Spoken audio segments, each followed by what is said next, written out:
I'm floored that people are actually using what we're doing right now. You shouldn't be. You should not be. Well, we are here again after a week's delay. We had here at Abiding Christ, we had a special week last week and used different texts. And Pastor Peter had things to do and just it's not convenient for us to meet today. So we apologize for missing the week for those of you who actually pay attention to this thing. Today, Pastor Sue has had a doctor's appointment, will be a little bit late. Hopefully she'll join us before then. It's over here. Yeah, we need to talk it to. No, let's see that thing green bar. All right, well, so make sure that. We're getting it. We're getting it. Okay. It's behind your back in a word, but people not hearing you, which is rare. Rare thing, that's right. It's a rare thing. Well, we're going to start here with the Greek today. And this is going to be a little bit interesting. We got here at the top. Perhaps we should read the text first. Bible over there. Because it's an assumption that somebody actually knows what we're talking about. It's probably a gross one. The story today is what's often known as the Confession of St. Peter, which takes place on the way to Caesarea Philippi. I'll ask Pastor Peter to read it for us. Jesus and his disciples went on to the villages surrounding Caesarea Philippi. On the way, he asked them, "Who do people say I am?" And they replied, "Some say John the Baptist, others say Elijah, and still others one of the prophets." "But what about you?" he asked. "Who do you say I am?" Peter answered, "You are the Christ." Jesus warned them not to tell anyone about him.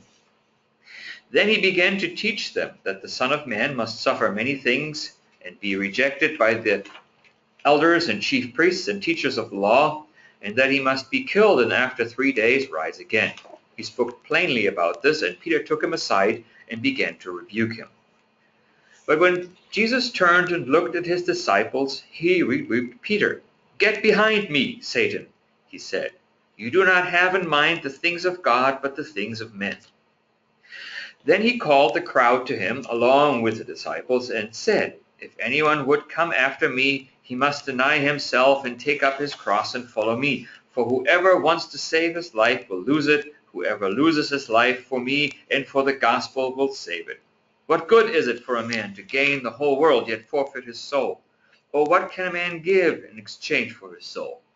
If anyone is ashamed of me and my words in this adulterous and sinful generation, the Son of Man will be ashamed of him when he comes in his Father's glory with the holy angels." Thank you. Well, first of all, a few notes on context. Caesarea Philippi was, of course, a city in the northern part of the territory of Galilee, which was run by Philip, who was one of the sons of Herod. He was one of the tetrarchs.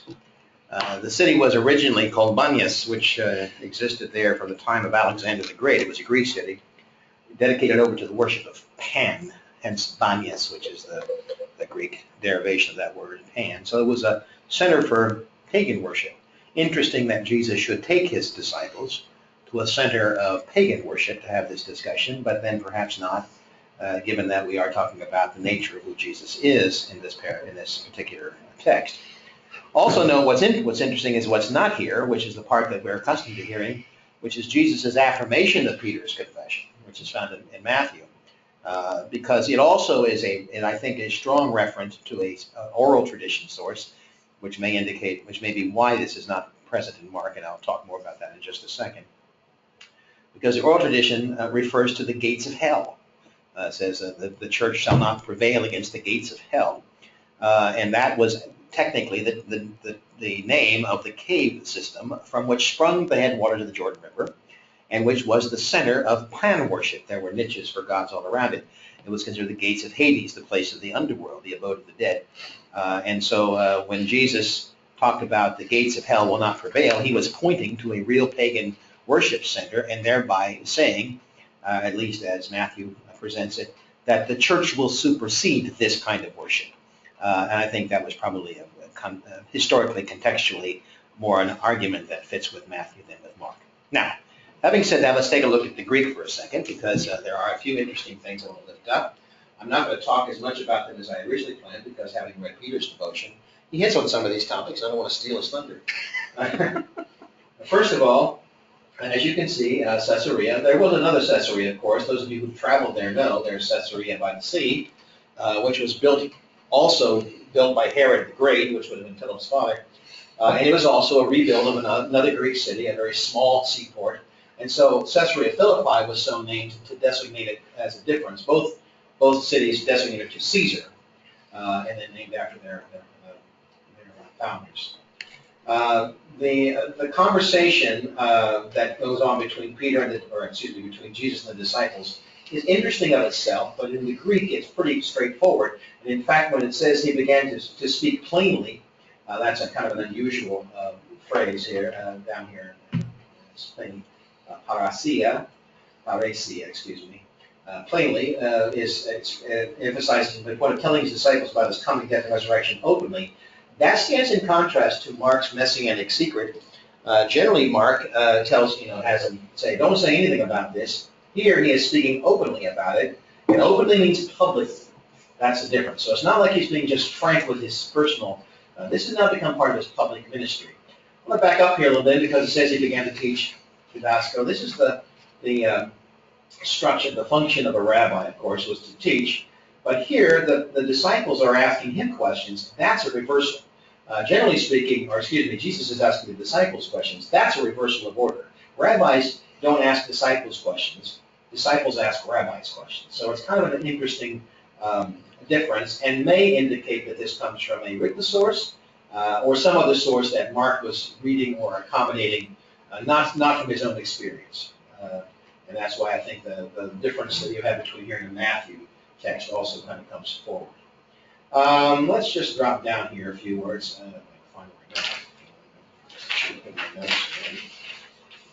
Down to verse 34. Here's some interesting and important things. First of all, let's just talk about this calling. Pros kaleo, which is in the Greek. He called the crowd to him. He summoned the crowd. So here is where he shifts in his focus from what would be a rabbi and his disciples, the synagogues, the 12 of them, gathered around doing a private teaching, to now public teaching, which includes the disciples. Now, there's a clear implication here by the Greek change here from the kaleo of the calling of the disciples to the pros kaleo, calling beyond, summoning the larger group.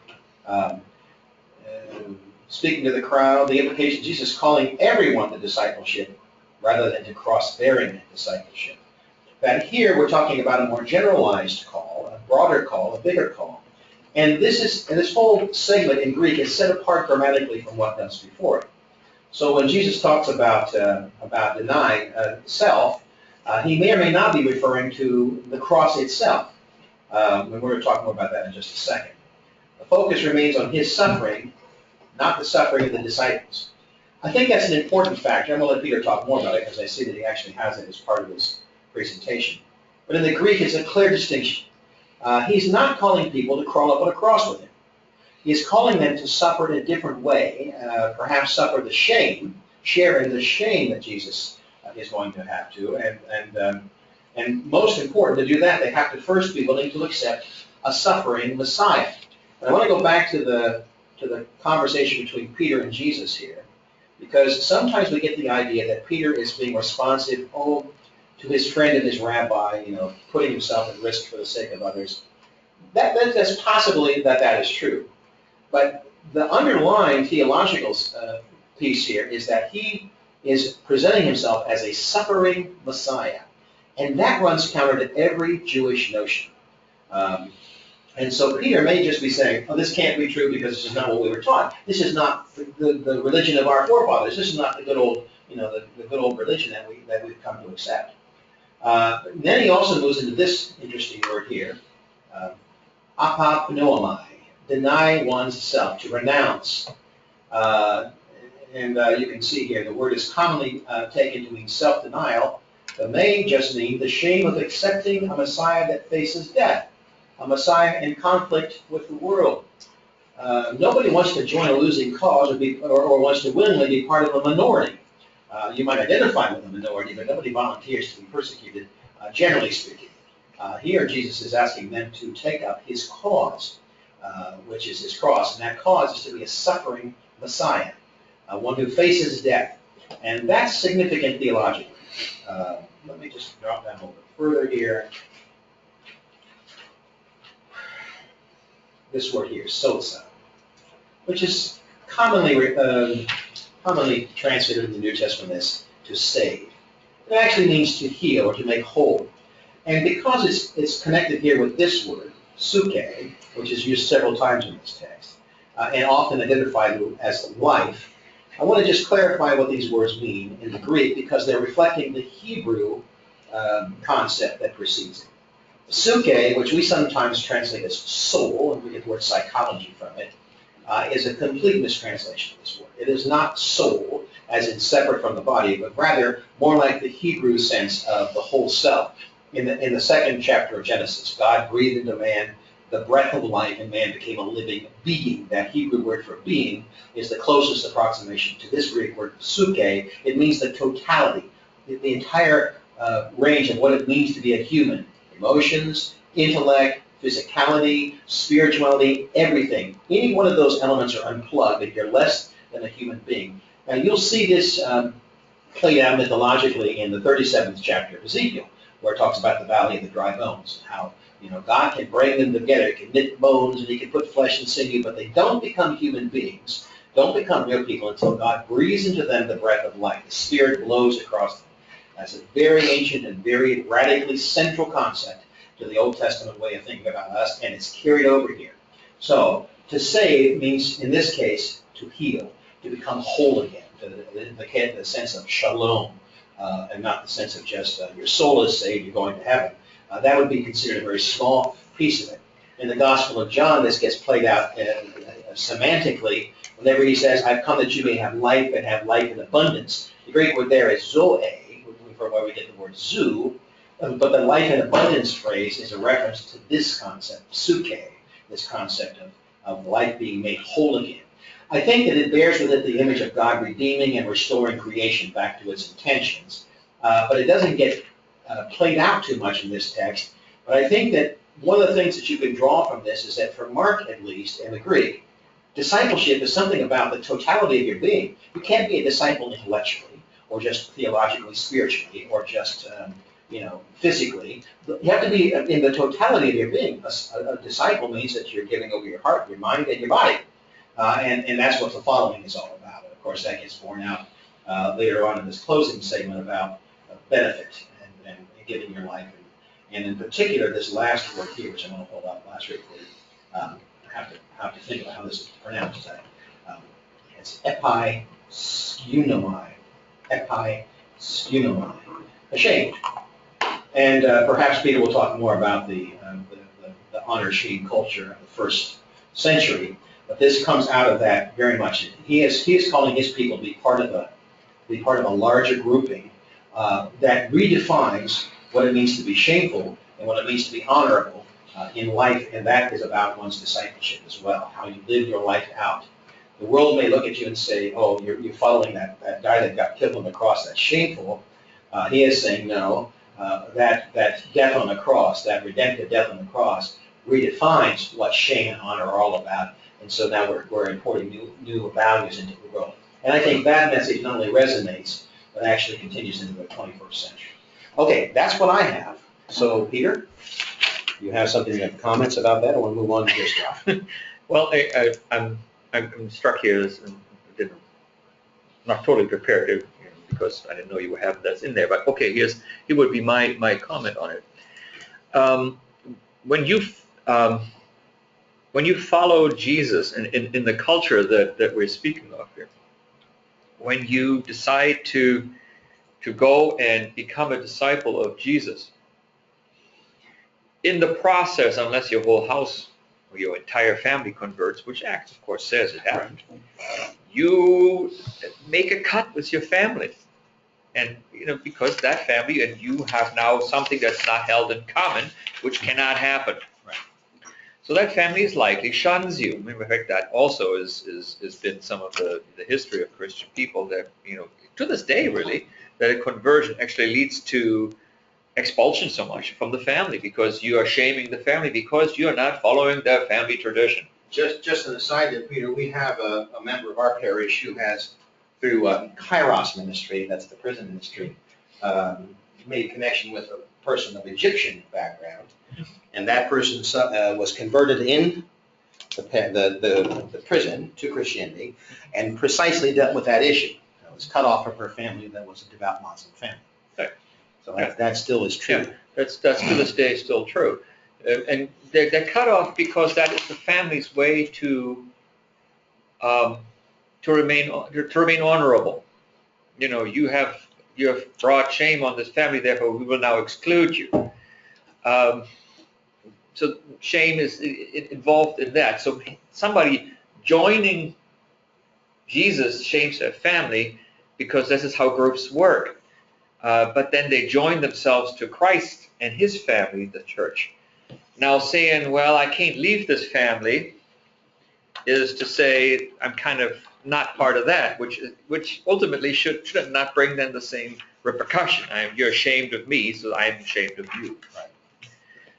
Where does this come to bear? There is call stories at some point where people just want to go take care of family and follow him after that's done, and that's more in Matthew than it is in Mark, who does not know those stories. But that same thing is at play there. This is a culture where honor and shame is that just kind of works together. And when you're in family, you don't really. Let me rephrase this a little bit, talk about it differently. They are not attached to the idea of the individual and the individual's choice the way that we are. Exactly. You think the way that your group thinks. Right, it's a corporate thought. Yeah. It's a corporate thinking, if you so will. Again, where is this brought on? I know, or brought out still to this day. Somewhere in talking to our friends who in our city who go down to Brazil now and again. The culture in northern Brazil still does that to a certain way. If you ask them a question of what they think about the politics of Brazil, somewhere in the north, the people will look at you when you ask them that and say, well, let me ask Patron what he thinks. Yeah. Because that to whom they are responsible, to whom they're responsible is thinking is what they're supposed to think as well, and it's just culturally a normal thing. We had some of that. I mean, some of that lived on to the 50s and 60s in our country. It evolved in the 60s. Say what was your politics? Well, you whatever your father was. If he was a Republican, you were a Republican. That's what you do. But it was sometime in that individuation that followed World War II that we really saw the breakdown of that. Right. For good, bad, or indifferent makes no difference. One more thing about the Greek before I move it on to Peter's stuff.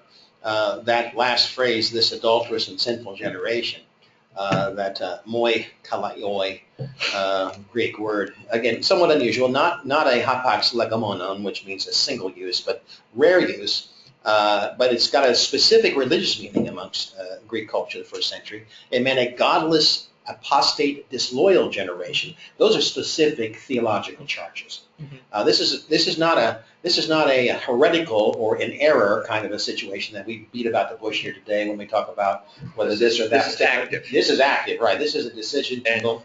Yeah.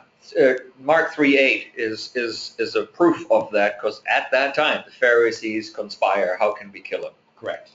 So I mean, it's already in the third chapter, at the first round, after the first round of his travels, that the decision has been made by those who are supposedly the guardians of the faith of Israel, that he must die, he must go away. And by the way, thank you for reminding me of that, because you said that when Mark in this text mentions those who are going to lie in wait for the Messiah and kill him, mm-hmm. the Pharisees are not mentioned. They are not, which is unusual because in every other place in Mark, they are the primary protagonists. So that indicates one of two things. Until he gets to Jerusalem, where their power is minimal, and they really become sent by the Sadducees. After this story, he only interacts with the Pharisees 2 more times, and both times some Sadducees were sent to him. Right, and that was the one thing that the Pharisees are acting as pawns of the Sadducees. That's one possibility. The other one is that we're dealing with a source that doesn't know the Pharisees are, and particularly the enemy. I think that's possible, but since they're the ones that have already decided he's going to die, Mark knows coming. it. That's Mark right. knows Mark it, knows it. and Jesus knows it. That's exactly. But the Pharisees being sent, it could also be that the Pharisees were sent to him to entrap him at that point. This is again the two meetings afterwards, because he is from Galilee and the Pharisees are powerful there, and it just kind of shows this sudden and convenient allegiance between the Pharisees and the Sadducees, who now will work with each other to and so on and so forth. And he sent them to him because they're talking out of the same philosophy or out of the same area. Again, they're part of the same society and whatever. Somehow, Craig gives me much too much credit for having been brilliant, but here we are. So he wants to now look at this. That's my strength. Here we are, and by the way, I'm quoting Psalm 116, not Psalm 166. I just noticed that I made a tragic error there, and there is no such thing as Psalm 66. No error where computers are. See, I do prefer Psalm 16 to many, but because it has that beautiful line in that I walk in the presence of the Lord in the land of the living, which I forget which of my favorite authors used that one. I think it's actually Nouwen who wrote an entire essay on that particular thing. It may have been somebody else, but here we are. So I'm taking a large sweep through the Gospel of Mark because this is just too important to not be put into really proper concept. So we're just a little bit down the road from the healing stories that we considered last Sunday. I asked my congregation last Sunday to fill in the blank. The feeding of the blank. And everybody said 5,000. And I said, well, wrong. It's 4,000. No, it isn't. Well, go look in chapter 8. And sure enough, it's the feeding of the 4,000. So what are we going to make this for this? Well, there is 2 feedings. That's the issue. And we also had a healing. And both of those go on in the Gentile territory. He is Jesus, and he has compassion on the Gentile multitude, and he's feeding the Gentile multitude. Now, that doesn't go without noticing by the Pharisees, who show up and say, well, why are you doing this? Because, frankly, everybody's saying he's done everything well. That's already a hint at messianic identity, perhaps. I mean, he does all these things, and he does them well, so they now have to continue to deal with them. So they come, but he has really very, very little to do with the Pharisees who have, showed up. He basically tells them they're seeking a sign that he is the Messiah. Probably they're coming there to test him. They're probably seeking a sign by which that he will prove himself to be of the evil one so that they can condemn him. But they're seeking a sign, and he refuses all interaction with sin. You will get no sign. This generation will not be given one. And then he gets in a boat and he disappears, and at that point warns his disciples that they need to be careful or beware of the leaven of the Pharisees and the Herodians. In other words, these people aren't your friends. You need to worry about their teaching and their presence. Now says that you need to beware of the leaven of the Pharisees and the Herodians, and immediately the disciples start talking about bread. And a somewhat harsh interaction between disciples and Jesus follows on how they're not understanding. You're dropping the microphone, by the way. You're dropping the microphone off the table. Let's not have it crash in the audio portion. There's this argument that happens between them, and he kind of says, well, what were the leftovers? Well, there were 12 and there were 7 baskets picked up, so these are biblical numbers in so many ways. And he kind of says, well, what does that suggest to you? But what does it suggest? It's left open. What do you make of it? And you're supposed to, I guess, as a reader, say, he is, the Lord of Gentile and Jew.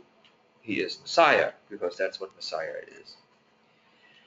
At that point, we have this strange little episode that happens, and it's between Jesus and a blind man. And it seems in the story that his healing doesn't work. He heals the guy, and he sees people as trees walking around, whatever you want to make of that. But then he touches them again, and he can see plainly. For the purposes here of understanding the story, I'm kind of thinking that this is kind of a hint at the crowd and at the disciples that sometimes seeing clearly and correctly takes time, takes a process. It's not an immediate thing. So for the time being, here we are. Then we're on the road to Caesarea Philippi, and now we're going to have to answer the question, who do you say, after all that you've seen, after all that it is, after all that you have heard, who do you say that Jesus is? And again, what comes natural to the disciples is to kind of circumvent, talk around it. Well, people say this, and people say this, and people say that. And now he challenges them back, saying, okay, what do you say? You need to now take yourself out of the community that says all these things, and you now need to tell me, who do you think? Who do you think? Who do you say that I am? Now the answer, as I say in here, has consequences. And this is kind of an if-then. If he is the Son of the Most High, then what he commands is the command of God, the God of Abraham and Moses, and there isn't any arguing with him, which is probably what part of the problems that Peter is having here. You don't argue with him. If he is indeed the Son of the Blessed, what's the point of arguing with him? His word's the word from the Almighty. There shouldn't be any debate. And when he says, leave your life behind, and I concatenate it here, pick up your cross, deny yourself, because I'm taking this time through that I'm going through this text, and we go through it twice a year. I'm focusing today on the follow me. Now you need to leave behind and follow me, and be with me, and learn, and so on and so forth. Behave like me, be imprinted on me, so I am now your patron, as we started the conversation here. Once you say to yourself that he's the Messiah, there is a break in life.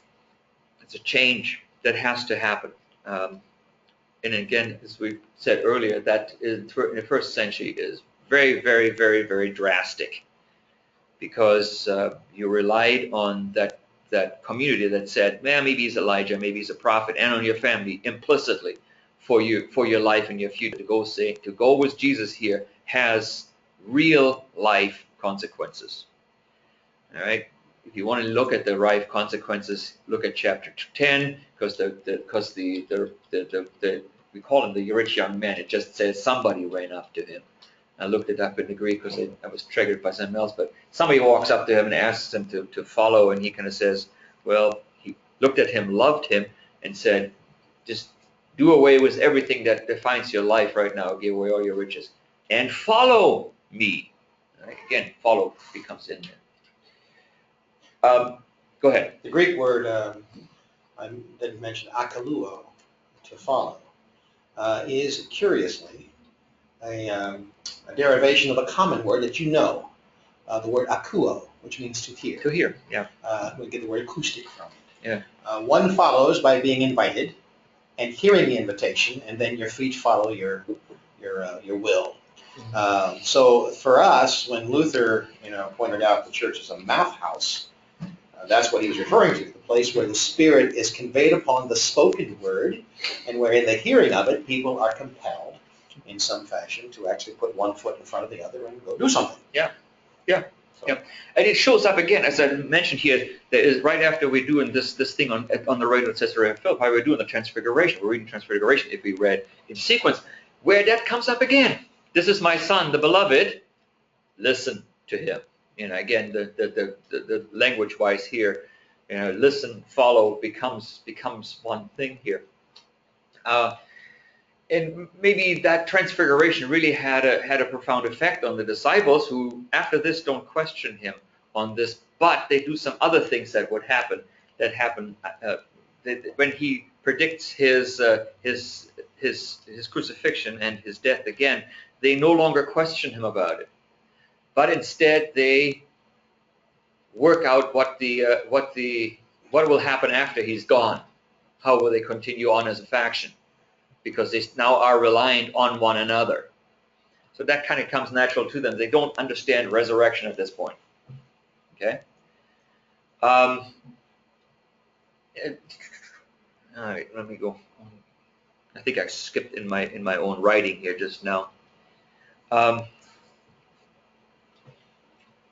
In Mark's gospel, again, I'm making a comparison here because transfiguration sometimes is kind of looked at as a misplaced post-resurrection event. And, it's speculation, but it does have its effect. And Mark is one of those who has a really odd resurrection story. He leaves it open, very open. All his gospel long, everybody is healed, and Jesus tells them, shut up, and they talk all the time. In the resurrection, when the women find the young man in the tomb, telling them to go and tell, Mark is clear to say, oh yeah, they ran away and didn't say anything, which is one of those strange juxtapositions there. But again, how will it affect you and your life? I'm making a rather large sweep here. But what he's doing here, he's requiring a decision. In John, we had that in chapter 6, where everybody leaves him, and he looks at Peter and the disciples said, "Okay, so how about you?" And they then do the same thing that Peter does today. There's nowhere else to go. Here, it's a little bit more complicated because they confess him as Messiah, but they're not entirely in tune with it, as you can see from Peter, who is willing to confess him as Messiah, but is not hearing or following, not quite yet. Which leads me to remember here the way that Bogeerts used to speak about Christian life. It's a matter of being called, taught, enlightened, then converted, continually being converted, which is sanctification, and glorified, obviously, at death, be resurrected. I'm seeing this story kind of in that light, or better yet, I'm looking at what Bogeerts does there in the light of what happens to the disciples. They've walked around. He has called them. He has chosen them intentionally out of their boats, and he has taught them. It's now time for them to convert. But does that mean they're suddenly finished disciples? It does not. They need to learn many more things. We're somewhere halfway through the gospel at this point. So their conversion is always somehow incomplete. It has to go through other strains of continually being taught. Because as soon as one makes a statement like I did here, called enlightened, converted, sanctified, glorified, everybody is saying, well, I think I'm at the place where I'm currently being sanctified. And the story of the disciples really tells you that you're not supposed to go think that way. It's an ebb and flow and a very, very complicated little matter, including that story about the women at the tomb kind of scratching their head. Go ahead. That's a common Lutheran theological theme that we tend to gloss over because it's inconveniently confusing. That is Luther's explanation of us as simul justus et peccator, simultaneously saint and sinner. How can one be justified if they still do sin? How can one sin if they are already justified? Well, it's Luther would point that it was Process. the process that we are all that between birth and the first death, the little death, they go to the little death. We are in a process. Now, to the point of sanctification, the Methodists, for example, also believed it was a process, but a process that you could mark, like Pilgrim's Progress, that you could go. My seminary professor used to put it in a much more stark way. This is Bob Benson, used a more stark way, which I never fully understood even to this day, but I appreciate it, which is to say that you are sanctified when you are justified, and you are justified when you are sanctified. You cannot be any more holy before God in the moment which God says you're okay. You can't be any more holy from that point on. However, that is a consistent, constant battle. It never stops. So justified every day, which is what Luther, the reminder is Luther said, baptism, once and for all event to which we return every day. Every day. The rock upon which we go for safety in the midst of a storm. Yeah. Where should I end this here? Well, I got the questions in the next paragraph. Really, again, I'm being attentive this week to listening, obeying, and 9:7 actually is the words of God over hovering from the cloud, saying, "This is my beloved Son. Listen to him." The question to us then is, am I just being over there interested, or am I actually doing what is required of me, listening, obeying, and following? We can tend to get stuck on the denying, picking up a cross when we read the story here of Jesus and Peter, but isn't the following the cause of both of those? And how much obedience to Christ are we actually rendering? How much daily thought and obedience do we actually render to Jesus? Are we working, I'm paraphrasing Paul here, are we actually working our sanctification in fear and trembling, meaning we seek to know and follow Jesus' will? So that's and those questions are up there. What does it mean to give your whole life to discipleship? Peter's questions. We tend to get stuck on denying and picking up a cross when we read Jesus' reply to Peter, but is not following Jesus the cause of both? How much obedience to Christ are we actually rendering? And finally, are we working out our sanctification in fear and trembling, meaning that we seek to know and to follow His will? Good questions, I thought, and questions I think will generate much discussion, so you can pause the video now and do that discussion. The questions that I arose from my Greek were, to the shame that Peter demonstrated might be connected to his unwillingness to lose a friend and rabbi. The Greek, however, suggests that shame is linked to his religious convictions. The Messiah he envisioned was a conquering hero in the line of David, but Jesus said that he would have to suffer and die like a commoner. What do you think? Would such an idea cause you to pause in your commitment? I think that might give us to question whether or not we actually have a culture that understands either shame or honor anymore. And second, Jesus calls his disciples to follow, but to follow what? To follow in the way of his suffering? To follow in the way of his teaching? Is there a difference? And if so, what would that difference be? Is it both and, neither, for, whatever? Just an item of discussion. So that concludes our discussion for today. Sorry Pastor Sue could not be here. She is at the doctor's office. She had a problem with her leg the other week and had to go see a doctor about it, and hopefully they're just doing a follow-up, so she is well. So we'll keep her in prayer, though, all of us. And we keep you in prayer every week as well. I know here at Abide in Christ, we lift up our 4 congregations every week in prayer as a matter of not only reminding our God, but reminding ourselves that our ministry extends beyond the walls of this place. So blessings to you, and we will be with you again in the future. Keep the faith.